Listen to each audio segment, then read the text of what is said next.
পুজোর সময় কে কে বন্ধুরা অয়েল ফ্রি খাবার খেতে চাও, কে কে নিজেকে স্লিম করতে চাও, তার জন্য আমার এই রেসিপিগুলো অতি অবশ্যই কিন্তু ফলো করো। এখানে দেখো আমি পনিরগুলোকে ছোটো ছোটো কেটে নিয়েছি। আর এখানে কড়াইতে দেখো নিয়েছি জিরের গুঁড়ো, ধনের গুঁড়ো, কাশ্মীরি লঙ্কার গুঁড়ো, পরিমাণ মতো হলুদ, স্বাদ মতো লবণ আর একটু লাল লঙ্কার গুঁড়ো, আর তার সাথে 2 চামচ ছাতু।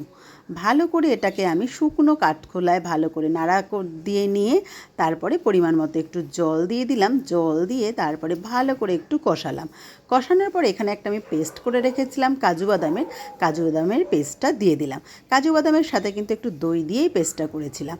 তারপরে আরেকটু বেশ 5-7 মিনিট নাড়ার পরে দিয়ে দিলাম এখানে 4 চামচ মতো টমেটো সস। এরপরে আরেকটু নাড়াচাড়া করে এখানে দিয়ে দিলাম একটু কাসুরি মেথি। আমি কিন্তু আজকে করছি শাহি পনির, একদম অয়েল ফ্রি শাহি পনির। একটুও এক ফোঁটাও এর মধ্যে তেল, ঘি, মাখন কিছুই ব্যবহার করিনি। খেতে হয়েছে বন্ধুরা দুর্দান্ত।